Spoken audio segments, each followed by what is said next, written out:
জামায়াত ইসলামী BNP গণ অভ্যুত্থানের নেতাদের সিটের আসনের লোভ দেখিয়ে কিনতে চেয়েছিল না। আমরা বলেছিলাম 90-এর ছাত্র নেতারা বিক্রি হয়েছে, 24-এর কোনো ছাত্র নেতা ইনশাল্লাহ বিক্রি হবে না, হবে না, হবে না, হবে না।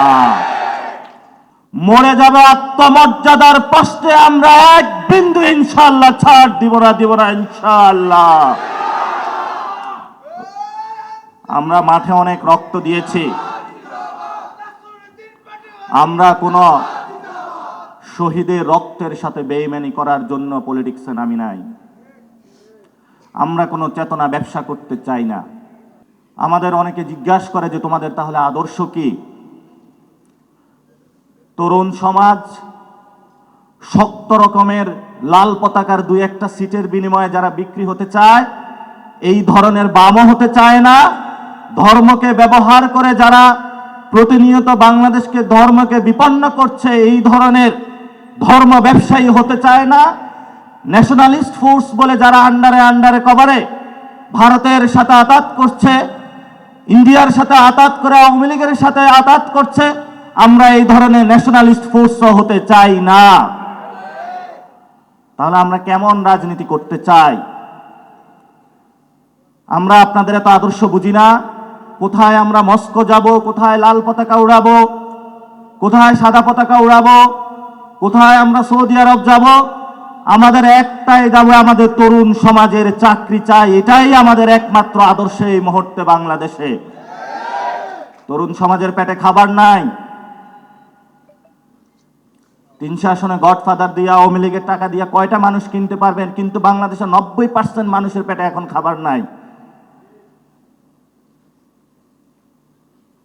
আমরা আপনাদেরকে বলেছি এই ইলেকশনে ইনশাল্লাহ আমাদের শক্ত লড়াই হবে। আমি আগেও বলেছিলাম 100 সিটের নিচে নেমে আসবে, উল্লাস করেছিল, কিন্তু তাদের এখন পরিস্থিতি নিজেরাই এখন টের পাচ্ছে। আরেকটা নতুন দলের এখন পাখনা গজাইছে, জামায়াত ইসলামী। গণ অভ্যুত্থানে করছে যারা শহীদ ফ্যামিলি তারা, আর গণ অভ্যুত্থানের এখন নতুন নতুন চেতনার কথা বলে তারা নতুন ধর্ম ব্যবসা করে জনগণকে বিভ্রান্ত করার চেষ্টা চালাচ্ছে জামায়াত ইসলামী।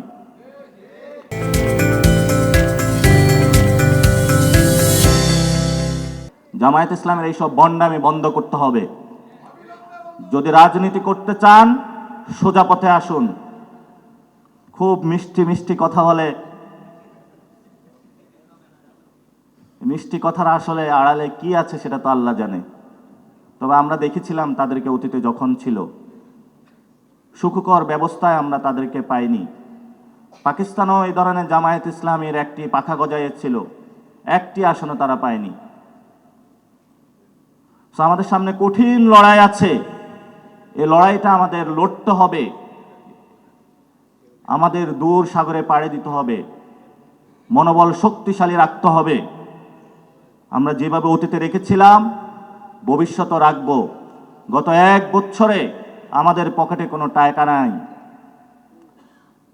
বাসা থেকে বের হওয়ার সময় ফ্যামিলি জিজ্ঞেস করে যে আর কত টাকা দিব তোকে?